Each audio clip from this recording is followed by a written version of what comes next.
Salve, meus irmãos, com a paz do Senhor Jesus. Eu sou o obreiro Gilson, com a palavra de Deus. Palavra essa de transformação, palavra de salvação, palavra de vida eterna. Amém? Obreiro Gilson, com a palavra de Deus. Se você escrever desse jeito no YouTube, você vai conseguir assistir outros vídeos que eu venho compartilhando com vocês.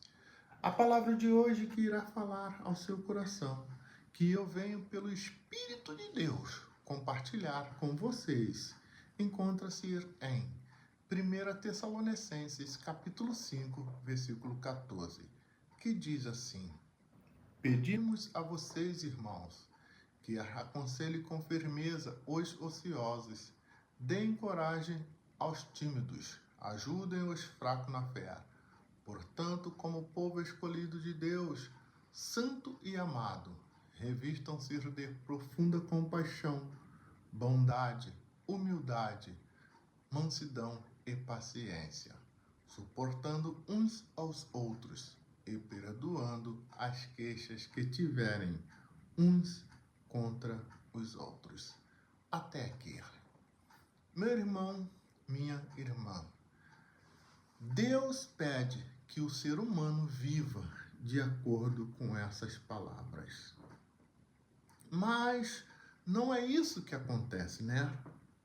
Nos dias de hoje, as pessoas vivem com os nervos à flor da pele. Qualquer coisa já estão iradas, nervosas, agressivas, homicidas, vingativas. Não conseguem mais liberar o perdão e guardam rancor no coração. Eu conheço cristão assim. E conheço cristão que só dá a paz do Senhor para você dentro da igreja. Fora dela, passa por você. Parece que nem te conhece. E ainda acha que vai entrar no céu. Você conhece alguém assim? Mas a boa notícia é que se você ainda está entre os viventes, há esperança. Você ainda pode mudar. Meu irmão, minha irmã, olha o que Jesus diz em Marcos, capítulo 10, versículo 14. Deixai vir as minhas crianças, porque o reino dos céus pertence aos que são semelhantes a elas. Por que você acha que Jesus fez essa comparação? Porque uma criança é pura, sincera, inocente, não guarda rancor, raiva e confia nos pais. Ser criança é a melhor fase da vida. Deus quer que você tenha um coração como de uma criança, a mente como de uma criança, porque Deus quer cuidar de você, quer segurar suas mãos como um pai segura a mão do filho, para que você não caia, não se machuque. Eu sei que nos dias de hoje não é fácil andar nos caminhos de Jesus Cristo, porque se fosse fácil, estaria todo mundo nesse caminho. E não está. E por que não está? Porque as pessoas não querem renunciar, largar os prazeres do mundo. Sabe por quê? Porque é bom, mas com consequências. Não adianta eu vir aqui e falar para você que é ruim, porque o nome já diz prazeres, que significa sensação de satisfação, contentamento, alegria, deleite ou bem-estar. Refere-se a experiências agradáveis, desejos, gosto ou divertimento, podendo também apontar para um contexto sexual. Você está entendendo? Então, meu irmão, minha irmã, os prazeres do mundo satisfaz a carne, alimenta a carne. E quando você se entrega aos prazeres e desejos da carne que o mundo te oferece, que por sinal é temporário, você está com problema. Você está com problema sério. Porque todos esses prazeres, desejos e vontade da carne, olha só, vão na contramão da vontade de Deus. Olha o que diz em 1 Timóteo, capítulo 5, versículo 6. Mas a que vive para os prazeres, ainda que esteja viva, está morta. É bem verdade que estamos falando em um contexto espiritual, mas todos podemos ver e sabemos que os prazeres, desejos e vontade da carne também leva em direção à morte física. E há que tem gente que vai dizer que prazeres, desejos e vontade da carne é só tentação. É tentação enquanto você não se envolve com eles, enquanto você não se entrega a eles, enquanto você não estiver dominado ou dominada por eles, porque passando disso se torna pecado. Satanás, o inimigo de nossa alma, não busca apenas nossa queda, mas deseja desviar o nosso olhar de Deus e nos levar pelo caminho do pecado e da destruição. Por quê? Porque você é a mais perfeita criação de Deus. Ao longo de nossas vidas, devemos estar atentos, pois o inimigo sempre buscará forma de nos tentar e nos afastar da verdade e do amor de Deus. O pecado, em muitas ocasiões, disfarça-se de algo atraente, algo que parece satisfazer nossas necessidades ou desejos momentâneos. Satanás sabe bem como lidar com nossas fraquezas, tentar nossa carne com o que parece ser bom, mas que na realidade é destrutivo, ou seja, vai te destruir. Olha o que diz, olha o que o apóstolo Paulo escreveu a Timóteo, em 2 Timóteo, capítulo 2, versículo 22 ao 26. E você, Timóteo, fuja das paixões da mocidade e procure viver uma vida correta com fé, amor e paz, junto com os que com um coração puro pedem ajuda do Senhor. Fique longe das discussões tolas e sem valor, pois você sabe que elas sempre acabam em brigas. O servo do Senhor não deve andar brigando, mas deve tratar todos com educação. Deve ser um mestre bom e paciente, que corrige com mansidão aqueles que são contra ele. Pois pode ser que Deus dê a eles a oportunidade de se arrependerem e de virem a conhecer a verdade, e assim voltarão ao seu perfeito juízo e escaparão da armadilha do diabo, que os prendeu para fazerem o que ele quer. Olha que palavra!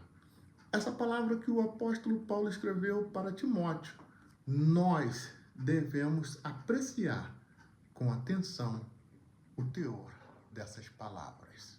Meu irmão, minha irmã, os prazeres e desejos e vontades da carne, ao qual nós estamos mencionando nessa palavra, são aqueles que não estão de acordo com a vontade de Deus. Aqueles que não têm aprovação de Deus, se é que você está entendendo. Olha o que diz em Gálatas capítulo 5, versículo 19 ao 21. Ora, as obras da carne são manifestas em imoralidade sexual, impureza e libertinagem, idolatria e feitiçaria, ódio, discórdia, ciúmes, iras, egoísmo, dissensão, facção e inveja, embriaguez, orgia e coisas semelhantes. Aqueles que praticam essas coisas não herdarão o reino de Deus. Você está vendo? Não sou eu que estou dizendo. Está aqui, ó. É a palavra de Deus. Mas Deus é tão maravilhoso, tão misericordioso, que não esconde nada de nós. Olha o que diz em Gálatas capítulo 5, versículo 22 ao 26. Mas o fruto do Espírito é amor, alegria, paz, longanimidade, benignidade, bondade, fidelidade, mansidão, domínio próprio. Contra essas coisas não há lei. E aqueles que são de Cristo Jesus crucificaram a carne com as suas paixões e os seus desejos. Se vivemos no Espírito, andemos também no Espírito. Você está vendo? Você está entendendo? Eu vou repetir. Deus é tão maravilhoso e misericordioso que coloca os dois pratos diante de nós, diante de você. E a pergunta que eu te faço hoje é: qual você está alimentando mais, a carne ou o espírito, hein? Porque aquele o qual você está alimentando mais, esse irá te dominar. É importante você saber que Deus não obriga ninguém a aceitar Ele. Não obriga ninguém a caminhar com Ele. Não obriga ninguém a andar em espírito ou ser guiado pelo Espírito. Não, Deus não obriga. Você precisa entender que Deus não precisa de você. É você que precisa de Deus, porque quando você está ao lado de Deus, nos caminhos de Deus, o mais beneficiado é você. Olha o que diz em Tiago, capítulo 4, versículo 4 ao 6. Preste muita atenção. Adúlteros, em outras versões, infiéis. Então, a palavra já se inicia de uma forma ríspida, dura, para quem está ouvindo entender a gravidade do que está sendo dito. Adúlteros não sabem que a amizade com o mundo os torna inimigos de Deus? Repito, se desejam ser amigos do mundo, tornam-se inimigos de Deus. E você acha que é uma boa ideia ser inimigo de Deus, hein? Meu irmão, minha irmã, Deus não se agrada com a morte de ninguém. Mas se uma pessoa é amiga do mundo, vivendo as vontades e prazeres do mundo que vão na contramão da vontade de Deus, vivendo na prática do pecado e não encontrar o caminho do arrependimento e da vida, o que resta para essa pessoa é a morte. A palavra já diz: o salário do pecado é a morte. E em um contexto espiritual, lá em Ezequiel, capítulo 18, versículo 32, vai dizer: porque não tem prazer na morte de ninguém, diz o Senhor Deus, portanto convertei-vos e vivei. Você está vendo? Você está vendo, meu irmão, minha irmã? O próprio Deus está dizendo para você: convertei-vos, convertei-vos. O que Ele quer que você entenda dentro dessa palavra é que você precisa mudar profundamente de mentalidade e direção, ter uma transformação interior, abandonar velhos hábitos, afastar-se do erro e voltar-se para o caminho do amor, da justiça e de Deus. Deus não está te dando uma ordem, Ele está te convidando. E através desse convite, Ele quer que você entenda que o tempo está acabando. Seu tempo está acabando, porque seu Filho Jesus Cristo está voltando. E Ele não se agrada com a morte de ninguém. Meu irmão, minha irmã, eu venho encerrar essa palavra do mesmo jeito que eu comecei, juntamente com mais alguns versículos.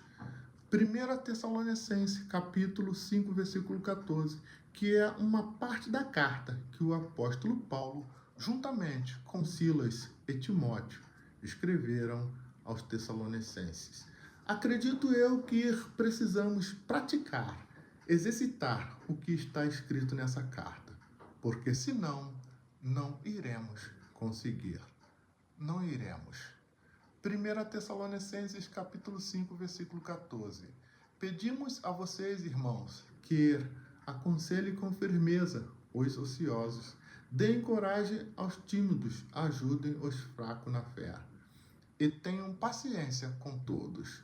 Portanto, como povo escolhido de Deus, santo e amado, revistam-se de profunda compaixão, bondade, humildade, mansidão e paciência, suportando uns aos outros e perdoando as queixas que tiverem uns contra os outros. Jesus Cristo resumiu todas as leis divinas em 2 grandes mandamentos: amar a Deus sobre todas as coisas e amar ao próximo como a si mesmo. Em Tiago, capítulo 2, versículo 10 diz: porque qualquer que guarda toda a lei e tropeça em um só ponto, torna-se culpado de todos. Gálatas, capítulo 6, versículo 4 ao 10 diz que cada pessoa examine o seu próprio modo de agir. Se ele for bom, então a pessoa pode se orgulhar do que fez, sem precisar comparar o seu modo de agir com o dos outros, porque cada pessoa deve carregar sua própria carga. A pessoa que está aprendendo o Evangelho de Cristo deve repartir todas as suas coisas boas com quem estiver ensinando. Não se enganem, ninguém zomba de Deus. O que uma pessoa planta é isso mesmo que colherá. Se planta no terreno da sua natureza humana, desse terreno colherá a morte. Porém, se planta no terreno do Espírito de Deus, desse terreno colherá a vida eterna. Não nos cansemos de fazer o bem, pois se não desanimarmos, chegará o tempo certo em que faremos a colheita. Portanto, sempre que pudermos, devemos fazer o bem a todos, especialmente aos que fazem parte da nossa família na fé. Amém? Meu irmão, minha irmã, guarde essa palavra em seu coração. Deus abençoe grandemente você e sua família. Tenha fé.